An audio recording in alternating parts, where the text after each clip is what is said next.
నటికుమార్ గారు ఇప్పుడు ఇటీవల రాజమౌళి దేవుని నమ్మను చేసిన కామెంట్స్ ఇటు బీజేపీ నుంచి కూడా అదేవిధంగా విహెచ్పి నుంచి అదేవిధంగా రాష్ట్రీయ వానర సేన నుంచి కూడా కొన్ని తీవ్ర స్థాయిలో విమర్శలు వచ్చిన నేపథ్యంలో రాజమౌళి అటువంటి కామెంట్స్ చేయడం కరెక్టే అంటారా? 100% తప్పు. నేను దాన్ని పూర్తిగా ఖండిస్తున్నాను. దేవుడు లేడు అనేది తప్పు.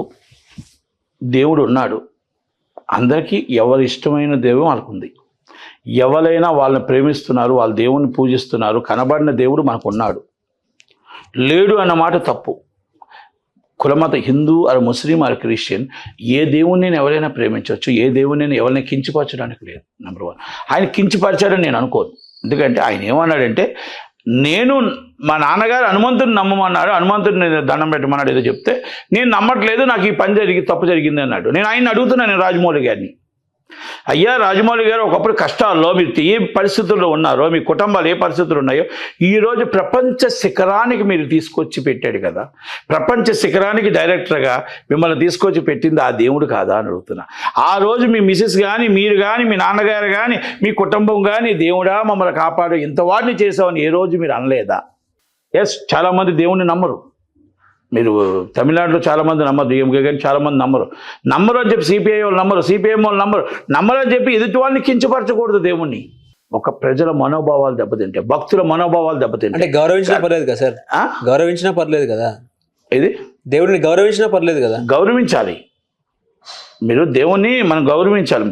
ఇప్పుడు ఆయన నాస్తికుడు అవ్వచ్చు, ఆయనకి ఇష్టం లేకపోవచ్చు. కొంతమంది చాలామంది ఉన్నారు, వాళ్ళు ఏ దేవుణ్ణి నమ్మరు, కానీ అలాగైనా అగౌరవపరచరు కదా. అగౌరవపరచడం మనం ఎక్కడా చూడలేదు. సనాతన ధర్మాన్ని, వాళ్ళ దేవుణ్ణి, ఏ దేవుడైనా కులమత భేదాలు లేకుండా ఏ దేవుణ్ణి వాళ్ళు ప్రేమించుకుంటారు, వాళ్ళు ఆశీర్వదించుకుంటారు. వాళ్ళ నమ్మకం అది. వాళ్ళ నమ్మకాన్ని మనం తప్పు మాట్లాడకూడదు. వాళ్ళు మీరు రాజమౌళి గారు is a father. Vijendra Prasad గారు ఎవరండి? Rajya Sabha MP of parliament, Rajya Sabha. మరి ఆయన కూడా ఇప్పుడు దాకా ఏ ఒక్కటి చెప్పలేదు. తప్పు కదా. మిమ్మల్ని ప్రపంచానికి తీసుకెళ్ళి పెట్టిన మీరు ఒక కులం అవ్వచ్చు, ఒక మతం అవ్వచ్చు, ఏదైనా ఎవరి గౌరవం వాళ్ళకు ఉంటుంది. ఎవరిని కించపరచకూడదు, ఎవరిని మాట్లాడకూడదు. మీరు ఆ రోజు మాట్లాడిన మాట ప్రజలకు మనోభావాలు దెబ్బతిన్నాయి, మనోభావాలు ఇబ్బంది కలుగుతున్నారు. అలాంటప్పుడు ఒక మాటలో నా మాట వల్ల మీకు ఇబ్బంది కలిగిందా కనుక నేను క్షమించమని ఒక మాట అడిగితే మీకు సొమ్మేం పోతుందని అడుగుతున్నా. మీరు క్షమించండి అని అడుగుతా, ఆ దేవుణ్ణి అడిగితే మీ సొమ్మేం పోతుందో అని అడుగుతున్నా. దేవుడు ఎంతవాడిని మిమ్మల్ని చేశాడు, మీరు ఎప్పుడు దేవుడా నన్ను ఎంతవాడు చేశారు మీరు అనుకోలేదా? మీ కష్టం ఉంది, మీ ఫలితం ఉంది, మీ కష్టం ఫలితంలో దేవుడు కూడా ఉన్నాడు. అది మన నమ్మకం. దేవుడు ఉన్నాడు అనేది మన నమ్మకం, లేడు అనేది ఒక్కొక్కరు ఇష్టం, కానీ వ్యతిరేకం చేయకూడదు. కనుక ఆ విషయంలో రాజమౌళి గారు ఏ మాటగా మాట ఇప్పుడు క్షమాపణ చెప్పాలి. కానీ విజేంద్ర ప్రసాద్ గారు మౌనంగా ఉండడం తప్పు. సనాతన ధర్మం, హనుమంతుడి కోసం అంత మాట్లాడతారు, బజరంగ్ అని సినిమా తీశారు, ఎన్నో చేసిన వ్యక్తి ఈరోజు విజేంద్ర ప్రసాద్ గారు మౌనంకి అర్థం ఏంటి? వాళ్ళ మిసెస్ కూడా, వాళ్ళ ఫ్యామిలీ కూడా.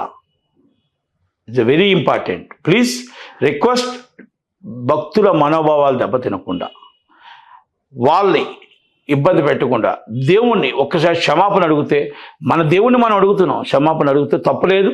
తప్పు చేస్తుంటే కనుక మీరు చేయలేదని మీరు అనుకుంటున్నారు, మీరు తప్పు మాట్లాడారని భక్తులు అనుకుంటున్నారు. దాంట్లో మనం ఒక మాట క్షమాపణ చెప్తే ఏమవుతుంది?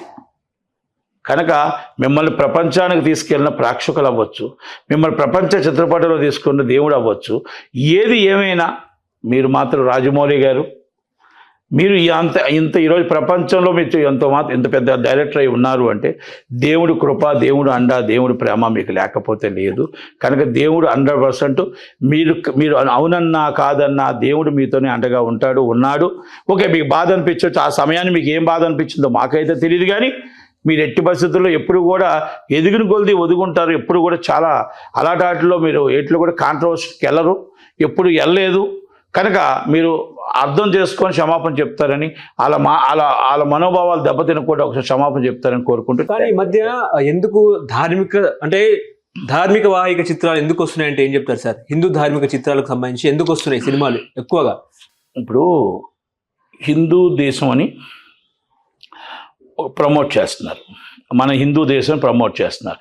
BJP government 15 years running. 15 years రన్నింగ్లో వాళ్ళు హిందుత్వానికి నాయకత్వం వహిస్తారు. హిందూ దేశం అనేది మన దేశం ఒకటే ఉంది కాబట్టి హిందూ దేశం. అంటే మనది సెక్యులర్ దేశం అనేది కాంగ్రెస్ వాళ్ళు అంటారు. మనం అందరూ అన్ని కులాలు అన్ని మతాలు బతుకుతామని. బీజేపీ వాళ్ళు హిందూ దేశం అని అంటారు. కాకపోతే సెక్యులర్ దేశం అనేది అన్ని కులాలు ఉండొచ్చు. కనుక దాని మీద ఎప్పుడైతే సనాతన ధర్మం కోసం కానీ, మన దేశ భవిష్యత్తు ఇది కోసం, సార్వభౌమత్వం కోసం కానీ, మన దేవుడి కోసం కానీ గొప్పగా మాట్లాడుకోవడం, గొప్పగా చెప్పుకోవడం, ఈ పవన్ కళ్యాణ్ గారు అవ్వచ్చు, ఎవరైనా సనాతన ధర్మం అంటే ఏంటి, మన మన మన దేశంకి దేవుడు ఏం చేశాడు, లేకపోతే మన సనాతన ధర్మం అంటే ఏంటి అనేది వివరించడంలో కొన్ని సినిమాలు వస్తున్నాయి. కనుక దాంట్లో తప్పేమీ లేదు, మంచిదే కదా.